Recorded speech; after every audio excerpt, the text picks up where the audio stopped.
Hey guys, welcome back to my channel. आप सभी लोगों का बहुत बहुत स्वागत है आपके अपने रव के चैनल पे एक बार फिर से। एंड मैं जानता हूं काफी देरी हो गई इस बार वीडियो आने में, क्योंकि अगर आप लोगों को समझ आ रहा होगा तो मैंने रिसेंटली अपना घर शिफ्ट किया है।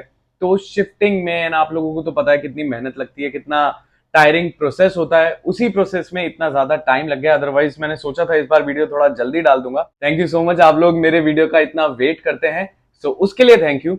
अब वीडियो स्टार्ट कर ही दिया है तो करते हैं आज के मुद्दे की बात, जो कि है टाइम ट्रेवल। गाइज, आप में से बहुत सारे लोगों ने टाइम ट्रेवल के बारे में सुना होगा, कई सारी कहानियां सुनी होंगी। एंड बचपन से हम लोग ये सुनते आ रहे हैं कि टाइम मशीन से पास्ट में या फ्यूचर में जाना पॉसिबल है। बट मैं हम आज ये बात करेंगे कि क्या एक्चुअली ये पॉसिबल है, क्योंकि साइंस की तरफ से तो ऐसा कुछ रीजन नहीं है कि ये पॉसिबल है या बिल्कुल ही नहीं है। लेकिन कुछ ऐसी चीजें हुई हैं, कुछ ऐसी सिचुएशंस हुई हैं जिससे कहीं ना कहीं शक जरूर होता है कि yes, may be time travel is possible. ये होता आया है एंड होता रहेगा। कई बार ऐसी स्टोरीज सामने आई हैं कि फ्यूचर से कई लोग, कोई इंसान हमारे प्रेजेंट में आए हैं, एंड प्रेजेंट से कई लोग पास्ट में गए हैं, पास्ट में कई लोग फ्यूचर से आए हैं। इन शॉर्ट, मैं खुद कंफ्यूज हो गया, लेकिन आप लोग समझ चुके होंगे जो मैं कहने की कोशिश कर रहा हूं। ऐसी बहुत सारी चीजें होती आई हैं, होती रहेंगी। बट क्या ये वो परफेक्ट प्रूफ है जिससे हम ये मान लें कि हम पास्ट में या फ्यूचर में जा सकते हैं? इसका डिसीजन हमें खुद लेना है। इस वीडियो के एंड तक मैं उम्मीद करता हूं कि आप लोगों को कुछ समझ में आएगा, कि या आप लोगों का अपना एक नजरिया बनेगा कि ऐसा हुआ था तो क्यों हुआ था। क्योंकि आज हम बात करेंगे ऐसी कुछ चीजों के बारे में, कुछ सिचुएशंस के बारे में जो हो चुकी हैं, जो ये प्रूफ कर सकती हैं कि yes, time travel is possible. Guys, उन सब सिचुएशन से पहले हम बात कर लेते हैं मेरी करंट सिचुएशन की, क्योंकि मैंने आपको बताया बहुत सारी शिफ्टिंग की है, बहुत सारा काम किया है, वजन उठाया ना। आपको पता है कितनी डस्ट होती है, कितनी प्रॉब्लम्स होती है हमारी स्किन को। गाइस, डल स्किन किसको पसंद है? मुझे तो बिल्कुल भी नहीं है, एंड आई एम श्योर आपको भी बिल्कुल पसंद नहीं होगी। एंड अब विंटर्स आने ही वाली है। विंटर्स में सबसे कॉमन प्रॉब्लम होती है डलनेस की, ड्राई स्किन की, जो कि बहुत ज्यादा इरिटेट करती है मुझे पर्सनली। सो मैं हमेशा से चाहता था कि कोई ऐसा प्रोडक्ट आए जो डलनेस को भी दूर करे, जो बहुत ज्यादा हैवी भी ना लगे स्किन पे, और जो नॉन स्टिकी हो। लेकिन मैंने बहुत कुछ ट्राई किया, ऐसा कोई प्रोडक्ट मुझे मिल ही नहीं पाया। क्योंकि जो नॉर्मल मॉइस्चराइजर्स मार्केट में अवेलेबल थे वो स्किन को बस मॉइस्चराइज ही करते थे, बाकी कुछ भी चीज में हेल्प नहीं करते थे। लेकिन अब फाइनली मामाअर्थ की तरफ से आ चुका है vitamin C oil free face moisturiser. ये आपकी स्किन को बहुत अच्छे से मॉइस्चराइज करेगा, आपकी स्किन को बहुत अच्छा ग्लो देगा, और साथ ही साथ ये नॉन स्टिकी है एंड आपकी स्किन पे बिल्कुल भी हैवी फील नहीं होगा। ये स्किन को बहुत अच्छे से मॉइस्चराइज करता है, एंड इसमें जो विटामिन सी है वो देता है स्किन को परफेक्ट ग्लो। इसके कुछ की इंग्रेडिएंट्स है gotu kola extract, soybean extract and black oats extract and vitamin C obviously. So in winters में आपको dull and non glowing skin को रखने की बिल्कुल भी जरूरत नहीं है, क्योंकि आ चुका है विटामिन सी का ऑयल फ्री फेस मॉइस्चराइजर, जो आपकी स्किन को डीपली मॉइस्चराइज करेगा, आपको देगा बहुत ही परफेक्ट वाला ग्लो, और बहुत ही नॉन स्टिकी है, बहुत ही लाइट वेट है, एंड साथ ही साथ इसको यूज करना, इसको लगाना भी बहुत ही आसान है। गाइस, सबसे पहले आपको बहुत ही कम अमाउंट में ऑयल फ्री फेस मॉइस्चराइजर को अपने हाथ पे लेना है। उसके बाद पे अच्छे से अपने फेस एंड नेक पे अप्लाई करना है। उसको अच्छे से मसाज कीजिए जिससे वो पूरा अब्सॉर्ब हो जाए। आप इसको यूज कर सकते हैं मॉर्निंग में एंड नाइट में, एंड बेटर रिजल्ट्स के लिए आप इसको रेगुलर यूज कीजिए। आपकी डलनेस की एंड नॉन ग्लोइंग स्किन की समस्या बिल्कुल खत्म हो जाएगी। एंड गाइस, मामाअर्थ की तरफ से एक इनिशिएटिव चल रहा है जिसका नाम है प्लांट गुडनेस इनिशिएटिव। इसके अंदर whenever you buy product from Mamaearth, they will link your order on a website to a tree that they plant, and they are aiming to plant 1 million trees by 2025। And Mamaearth की offline presence भी बहुत ही ज्यादा strong हो चुकी है। आपको तो पता ही है, मामाअर्थ के सारे प्रोडक्ट्स आपको बहुत इजीली मिल जाते हैं ई कॉमर्स वेबसाइट्स पे। लेकिन ये सिर्फ वहां तक सीमित नहीं है। अब मामाअर्थ के सारे प्रोडक्ट्स आपको मिलेंगे आपके लोकल स्टोर्स में, किसी शॉप में, मॉल्स में। तो अगली बार जब भी आप जाएं और आप स्पॉट करें मामाअर्थ के प्रोडक्ट्स को, तो नीचे कमेंट करके जरूर बताइएगा, क्योंकि बहुत सारे लोग बहुत सारे सरप्राइजेस जीत चुके हैं। आपका भी मौका है। And all Mamaearth products are chemical free and are made up of natural ingredients. And Mamaearth के सारे प्रोडक्ट्स आपको मिल जाएंगे Amazon पे, Flipkart पे, Nykaa पे, Mamaearth की ऑफिशियल वेबसाइट पे एंड ऑफिशियल ऐप पे। और भूलेगा मत, अगर आप Mamaearth की ऑफिशियल वेबसाइट या फिर ऐप से शॉपिंग कर रहे हैं तो मेरा कोड जरूर यूज कीजिएगा, जो कि है गौरव 2023, जिससे आपको मिलेगा 20% का डिस्काउंट। सारे लिंक्स डिस्क्रिप्शन में। गाइस 2010 में एक पाइनियर विलेज की पिक्चर बहुत ज्यादा वायरल हो गई थी एंड उसके वायरल होने की वजह थी ये। अभी आपको लग रहा होगा ये पिक्चर देख के कि ये पिक्चर तो बहुत नॉर्मल है। एक्चुअली ये उतनी नॉर्मल नहीं है जितनी देखने में लगती है, क्योंकि हम आज देख रहे हैं।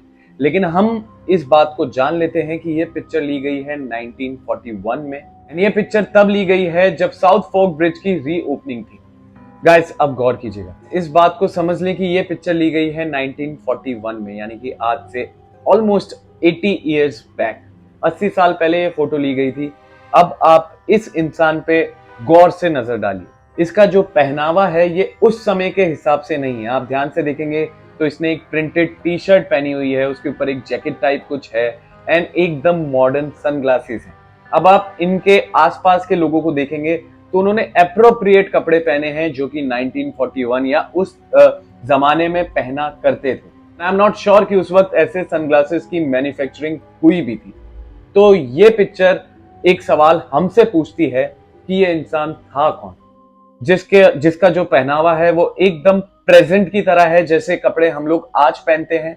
इसने 1941 में वो पहना और ये बिल्कुल नॉर्मल पिक्चर है, कुछ एडिटिंग नहीं है, कुछ भी नहीं है। या तो ये इंसान उस समय में इतना ज्यादा फैशनेबल था, मॉडर्न था, जो इसने ऐसे कपड़े खुद बनवाए एंड पहने, जिसकी पॉसिबिलिटी मुझे काफी कम लगती है, क्योंकि उस वक्त इतने सोर्सेज नहीं हुआ करते थे। तो ये इंसान है कौन? आज से 80 साल पहले इसने वही पहनावा, वही कपड़े, वही फैशन को फॉलो किया है जो दुनिया आज कर रही है। या तो ये अपने समय से बहुत ज्यादा आगे था, या ये सुपर स्मार्ट था, या फिर ये वो इंसान था जो फ्यूचर से पास्ट में गया। तो ये वो एक सवाल है जो ये पिक्चर आपसे, हमसे, हम सबसे पूछती है एंड सबके अपने अपने नजरिए हो सकते हैं। कई लोग इस चीज को मानते हैं, कई लोग नहीं मानते हैं एंड मैं दोनों चीजों की ही रिस्पेक्ट करता हूं। बट आई एम श्योर कि ये इमेज हमारे मन में कहीं ना कहीं एक डाउट पैदा जरूर करती है कि क्या सच में टाइम ट्रेवल हो सकता है। और ये तो सिर्फ एक ऐसी सिचुएशन है। अभी ऐसी एक और सिचुएशन के बारे में हम बात करेंगे जो आपका दिमाग और घुमा देगा। सो गाइस, चार्ली चैपलिन का नाम किसने नहीं सुना? हर किसी ने चार्ली चैपलिन का नाम सुना है, बहुत लोगों ने, बहुत बच्चों ने। इनफैक्ट मैं तो आज भी चार्ली चैपलिन की कुछ पुराने वीडियोस देख लेता हूं, क्योंकि कॉमेडी वो बहुत अच्छी किया करते थे। लेकिन क्या आपको पता है, इस कॉमेडी के साथ साथ एक रहस्य, एक सस्पेंस की बात छुपी।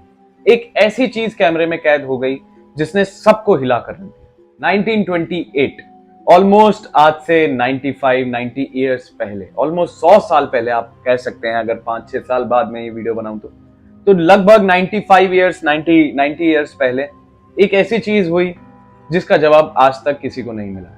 गाइस 1928 में कोई भी सेलफोन्स का आविष्कार नहीं हुआ था, लेकिन एक वीडियो ऐसा रहा जिसमें एक वुमेन चलते हुए जा रही थी एंड वो फोन पे बात कर रही थी। विश्वास ना हो तो आप ये देख सकते हैं। ये वीडियो है 1928 का, चार्ली चैपलिन की एक फिल्म की, आप स्लोमो में भी देख सकते हैं। तो क्या ये टाइम ट्रेवल का एक प्रूफ है जिसके बारे में हम बात कर रहे हैं, या फिर इनके हाथ में कुछ और है? लेकिन अगर कुछ और है तो कोई इंसान ऐसे क्या चीज को रख सकता है? अगर आप नॉर्मली, अगर आप बिना सवाल उठाए इस चीज को देखेंगे तो आपको यही लगेगा कि हाँ, वो सेल फोन पे बात कर रही थी। क्योंकि आजकल सेल फोन्स बहुत ज्यादा नॉर्मल है, हर किसी के पास सेल फोन्स होते हैं, बड़े छोटे, इतने सारे सेल फोन्स के ऑप्शंस हैं, हर कोई सेल फोन अफोर्ड कर सकता है, हर इंसान के पास होता है। लेकिन हमारा सवाल यह है कि 1928 में सेल फोन तो बहुत दूर की बात है, सेल फोन के टावर्स भी कहीं से इन्वेंट नहीं हुए, तो ये फैसिलिटी अवेलेबल ही नहीं थी। तो इनके हाथ में क्या है ऐसी चीज जो ये इस्तेमाल कर रही? क्योंकि ये बहुत ही बड़ा सवाल पैदा करते हैं कि टाइम ट्रेवल पॉसिबल है या नहीं है। और ये बहुत रैंडमली कैप्चर हुआ। काफी टाइम तक साइंस ने इस पे रिसर्च भी किया, लेकिन वही हुआ, कोई जवाब, ठोस जवाब नहीं मिला। हर किसी के अपने अपनी कहानियां हैं, हर किसी के अपने अपने सॉल्यूशन है, लेकिन ये हमें जानना है कि ये क्या है। आप लोगों की जो भी राय हो आप प्लीज नीचे कमेंट करके बता दीजिएगा। जो मैंने आपको पहले पिक्चर दिखाई थी उसमें एक बार को माना जा सकता है कि शायद वो इंसान सुपर स्मार्ट था, थोड़ा बेहतर था उस जमाने के हिसाब से, इसलिए उसने वैसा पहनावा किया था। लेकिन ये क्या है? अगर ये सेल फोन नहीं है तो ये क्या है? और मुझे ऐसी कोई चीज याद नहीं आती कि सेल फोन के सिवा हम चलते चलते किसी चीज पे अगर ऐसे रहें। I don't think. या तो मे बी छोटे रेडियोज हो सकते हैं, एफएम रेडियोज, वो सुन सकती हैं। बट सवाल है गाइस, इसी चीज के लिए तो ये वीडियो बनाया जा रहा है, इसी चीज के लिए आप लोग ये वीडियो देख रहे हैं कि ये क्या है।